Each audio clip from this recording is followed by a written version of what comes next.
Yang dijanjikan oleh Presiden Prabowo adalah mengejar para koruptor. Siapa itu koruptor? Tanya pada OCCRP. Karena itu publik kemudian terbagi hari-hari ini. Seluruh poster yang beredar bukan dukungan pada Prabowo, tapi adili Jokowi. Itu faktanya.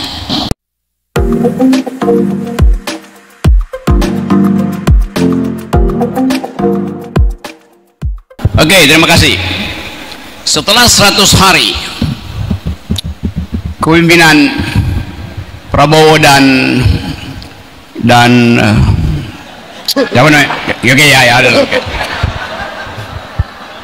setelah 100 hari seluruh mahasiswa ingin kabur aja dulu Kita lihat ada 100 hari kepemimpinan, tapi tema yang beredar bukan optimisme tapi pesimisme. Faktanya begitu. Karena itu tagline kabur aja dulu mendominasi 100 hari ini. Itu penanda bahwa ada yang tidak match antara apa yang diinginkan oleh publik dan apa yang dilakukan oleh presiden. Bahwa dalam teori politik selalu ada jarak antara decision dan election, ada jarak antara apa yang dijanjikan dan apa yang diputuskan. Yang dijanjikan oleh Presiden Prabowo adalah mengejar para koruptor. Siapa itu koruptor? Tanya pada OCCRP. Karena itu publik kemudian terbagi hari-hari ini. Seluruh poster yang beredar bukan dukungan pada Prabowo, tapi adili Jokowi. Itu faktanya. Kita mesti membiasakan untuk tidak mengedit pikiran kita. Ada etika berbusana, itu menutup aurat, tapi tidak boleh etika berpikir menutup pikiran. Nggak boleh. Pikiran harus dibuka. Berbusana untuk menutup aurat, berpikir untuk membuka persoalan. Jadi saya kira Muhammadiyah mengambil risiko sekaligus mengambil tanggung jawab untuk terus membuka pikiran, dan itu saya suka dari Muhammadiyah. Karena dari awal pendiri Muhammadiyah memilih untuk membangun sekolah, bukan membangun partai politik.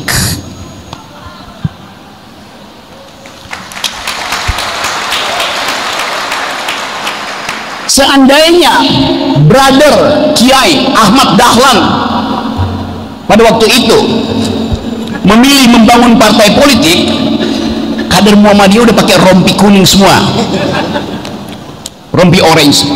Tetapi Kiai Ahmad Dahlan mengerti arah sejarah, bangun pendidikan, dan itu yang kemudian jadi inspirasi untuk menyatakan di dalam konstitusi bahwa tugas pemerintah adalah mencerdaskan kehidupan bangsa dan memelihara fakir miskin. Siapa yang melakukan itu? Negara? Tidak. Yang melakukan itu Muhammadiyah, mencerdaskan kehidupan bangsa, menghasilkan 180 universitas, merawat fakir miskin, menghasilkan ratusan rumah sakit. Dan saya tahu negara sekarang tetap berutang pada Muhammadiyah. Banyak rumah sakit yang belum dibayar zaman COVID, dan itu yang diterangkan dengan baik oleh LBP pada waktu itu, bahwa selama COVID separuh dari anggaran pemulihan ekonomi lenyap. Artinya ada 250 triliun lenyap, termasuk di dalamnya belum bayar Muhammadiyah. Saya ngerti itu. Jadi sekali lagi kita balik pada tema ini, apa yang bisa kita ucapkan supaya akal pikiran kita tune in lagi dengan apa yang dimaksud oleh Muhammadiyah dari awal. Seandainya dalam 1 hari aja Muhammadiyah berhenti pikir, dosennya mogok, mahasiswa yang mau belajar, maka IQ nasional kita akan terpangkas lagi 20 poin.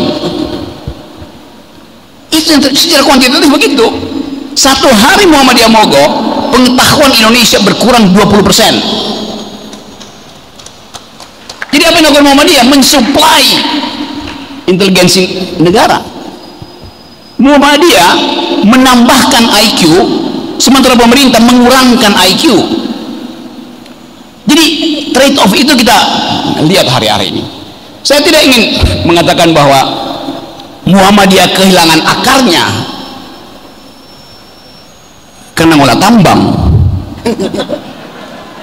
Tapi saya ingin Muhammadiyah boleh aja, tetapi tugas Muhammadiyah adalah menambang pikiran. Itu yang dinasibkan pada kalian tuh. Itu faktanya, sejarahnya begitu. Konstitusi kita berbunyi cerdaskan kehidupan bangsa. Dengan lain, jangan racuni bangsa ini dengan racun karbon hasil tambang. Logikanya begitu. Cerdaskan kehidupan bangsa adalah pikiran yang diselundupkan melalui teori yang dibuat oleh Kiai Haji Ahmad Dahlan, yaitu membangun pikiran, membangun universitas, membangun pendidikan. Jadi kalau saya balik pada tema tadi, apa artinya 100 hari kepemimpinan Presiden Prabowo? Kita tagih bahwa tidak boleh 1 rupiah pun yang dihemat kalau ingin investasi pendidikan. Anda boleh hemat, kita nggak perlu kapal perang walaupun dunia ada dalam keadaan persiapan perang, tetapi kalau kita menghemat dan menyebabkan pendidikan itu kekurangan dana, itu artinya kita konstitusi memerintahkan cerdaskan kehidupan bangsa. Presiden mau pangkas anggaran pendidikan, konyolnya. Kita diminta kalangan universitas untuk mengasuh negeri ini dengan tadi percakapan akademis. Apa itu percakapan akademis? Ya argumentasi. Apa itu argumentasi? Ya pertengkar pikiran. Sekarang ada upaya untuk menghalangi pertengkaran pikiran. Bagaimana bisa maju? Jadi sekali lagi ini tempat yang bagus untuk kita mulai menginvestasikan kembali pikiran, karena pikiran adalah DNA. Terima kasih. Nah, pertanyaan selanjutnya berkaitan dengan tantangan demokrasi dan kebebasan berpikir ini, Bung Rocky, kira-kira Menteri Hak Asasi Manusia Natalius Pigai mengatakan 100 hari kepemimpinan Prabowo Gibran tidak ada orang yang dipenjara katanya karena ya dia mengkritik pemerintah dan lain sebagainya. Kira-kira menurut Bang Rocky, apakah hal itu bisa dijadikan sebagai indikator bahwa Prabowo Gibran memang memiliki nuansa kebebasan berpikir dalam pemerintahannya? Kira-kira gimana, Bung? Itu retorikanya begitu, tapi saya masih dihalangi di banyak institusi itu. Jadi tidak ada official statement untuk melarang berpikir, tetapi rektornya ditelepon. Kan itu kan, berapa kali acara saya dibatalkan. Saya udah mengajar di Mahkamah Agung, saya mengajar di Mahkamah Agung, saya mengajar di mana-mana itu, nggak ada soal. Tetapi begitu terlihat bahwa 2 hari yang lalu misalnya saya menghujat pemerintah, batal semua undangan lagi. Jadi ada yang kita sebut sebagai invisible hand, sesuatu yang diterorkan tanpa data. Itu ajaibnya negeri ini. Kita mengerti bahwa hari-hari ini beredar semacam isu akan terus gelombang aksi mahasiswa.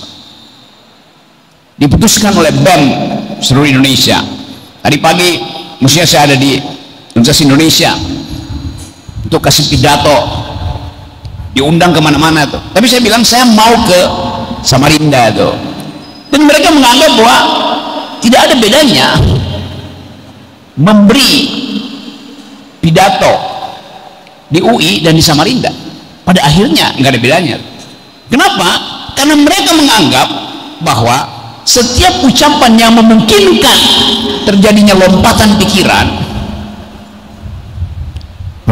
artinya tadinya yang dituntut mahasiswa hanya adili Jokowi. Poster itu beredar dan kita makin lama makin banyak, artinya tidak ada larangan. Tapi kemudian gara-gara pidato Pak Prabowo, akhirnya mahasiswa menemukan kristalnya. Oh, nggak ada bedanya antara adili Jokowi dan adili Prabowo. Akhirnya di situ tumpuannya. Kita melihat nanti sore satu Indonesia sampai 17, 18, 19 akan ada demo. Kita melihat berapa banyak rektor yang mengancam mahasiswanya untuk tidak boleh demo lagi. Itu aja ukurannya. Sambil kita mengukur, kita ingin pastikan bahwa ide untuk menghasilkan Indonesia berpikir akhirnya tidak bisa lagi kita andalkan pada Presiden Prabowo. Kan Prabowo akhirnya bilang bahwa dia memang dibesarkan oleh Jokowi. Prabowo menganggap guru politiknya adalah Jokowi. Artinya semua ilmu yang ada yang diajarin di Fakultas Hukum, Fakultas Ilmu Politik, Ekonomi segala macam itu tidak ada gunanya. Padahal presiden mesti berguru pada rakyat. Itu intinya. Hidup rakyat, bukan hidup Jokowi. Kan begini persepsinya tuh.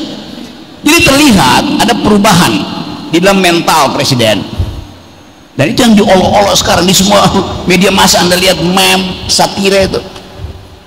Sekarang pertanyaannya, kalau titik didih ini memanjang sampai kira-kira bulan Juni, ketika APBN mulai dioperasionalkan dan ternyata tidak mampu tadi untuk memenuhi target yang dibuat tadi oleh Pak Diki, apa yang akan terjadi? Chaos. Kalau terjadi chaos, siapa yang mesti disalahkan? Prabowo kehilangan hak untuk menyalahkan Jokowi karena dia udah puji-puji. Jadi kita hitung sebenarnya dari sekarang, ekonomi 8% pasti tidak tercapai. Karena pertanyaannya, 8% itu mau dipush dengan mesin ekonomi apa tuh? Kalaupun dia bisa 8%, pertanyaannya dari pertumbuhan 8%, berapa persen ecological footprint? Berapa persen kerusakan lingkungan? Dan itu mesti dipertanggungjawabkan pada dunia. Jadi tetap kita akan bicara di dalam kapasitas akademis di sini. Kita akan ulas, walaupun saya kasih hujatan, tapi tetap kita mau lihat logika ekonomi maupun logika politik akan crossfire nanti kira-kira bulan Juni. Jadi kita mesti mampu bikin prediksi bahwa pasti akan ada kekacauan. Dan di dalam keadaan kekacauan kita khawatirkan posisi dari mereka yang memegang alat-alat kekerasan, polisi, tentara, apa yang akan dilakukan? Nah, ini satu keadaan yang boleh kita sebut titik baliknya tidak bisa lagi dipertahankan karena Prabowo terlontar pikirannya hidup Jokowi, dan itu membuat marah semua orang. Lain kalau Jokowi ada di dalam kondisi dia jadi negarawan, ya oke. Tapi Jokowi sekarang ada dalam kondisi untuk kasak-kusuk politik. Kan etika itu yang tidak dimengerti oleh Presiden Prabowo. Dalam keadaan Jokowi masih jadi binatang politik dalam pengertian Aristo, dia mengucapkan pujian berlebihan. Para psikiater mulai lakukan riset. Kalau begitu isi kepala dari Presiden Prabowo seperti apa tuh? Kegamangan psikologinya apa? Ada apa sebetulnya sehingga dia mesti memuji berlebihan? Nah, kontras-kontras ini yang mesti kita perhatikan, karena politik itu bisa dilihat dalam berbagai macam perspektif. Perspektif ekonomi tentu, begitu ekonomi turun maka reaksi publik terhadap hak dasar untuk memenuhi kebutuhan keluarga tuntutannya akan meningkat. Begitu terucap sesuatu yang memuji berlebihan, itu artinya orang akan anggap bahwa di Indonesia belum ada demokrasi, yang ada feudalisme atau proto-otoritarianisme. Tapi lebih penting adalah kita membaca bagaimana, coba kita konstruksikan hari ini ya. Prabowo pasti memantau perkembangan isu di sosial media. Dia belum bereaksi. Hari ini akan ada gerakan dan mulai besok akumulasi akan terjadi. Berarti kita akan dengar lagi bagaimana istana mengulas isu ini lalu dipublikasikan dengan menguasai headline koran-koran besar. Tapi itu nggak mungkin lagi dilakukan, karena setiap WA Group punya hak untuk memamerkan kekecewaan mereka melalui meme-meme tadi yang buruk-buruk itu. Ini yang saya anggap sebagai, kalau kita di universitas kita menganalisis keadaan sosial dan mulai menduga, lakukan guesstimasi, guessing and estimation, menduga sambil mengukur berapa lama daya tahan moral, daya tahan mental dari partai-partai ini. Saya berhitung bahwa tidak mungkin Susilo Bambang Yudhoyono menyetujui pidato Jokowi, pidato Prabowo. Tidak mungkin Yusuf Kala menyetujui. Tidak mungkin Nasdem menyetujui. Jadi kita mesti duga dengan kuat ada keretakan di dalam rejim hari ini. Anda bisa bayangkan, begitu Prabowo pidato hidup Jokowi, semua WA Group itu bereaksi. Apa yang terjadi sekarang? Data yang saya miliki, setelah pidato Pak Prabowo, 60 juta negative impression beredar di sosial media. 60 juta negatif, artinya 60 juta ini gini. Itu tanda pertama bahwa yang dibuat oleh Kompas nggak ada artinya lagi. Coba Kompas per hari ini bikin survei dengan berbasis pada pidato Jokowi, Prabowo. Walaupun mak-mak udah dapat, tetapi begitu nama Jokowi dimunculkan sebagai tokoh, lenyap semua penghargaan pada beliau. Itu kondisinya. Jadi kita, Anda boleh demo, tetapi kalkulasi akademis mesti dilakukan, dan saya percaya bahwa Muhammadiyah punya kepekaan melampaui institusi yang lain untuk mengetahui bahwa keadaan ada di dalam kondisi sebelah kiri sana tuh galau. Kegalauan itu mesti kita eksploitasi untuk menghasilkan kembali Indonesia yang berpikir. Jadi sekali lagi itu poinnya tetap kita tuntun, karena ini pasti ada banyak intel juga ya ikut memonitor, bahwa kita ucapkan itu demi keadilan sosial, demi kemanusiaan yang adil dan beradab. Nah, semua itu yang saya kira menjadi ikat kita untuk diskusi di sini hari ini.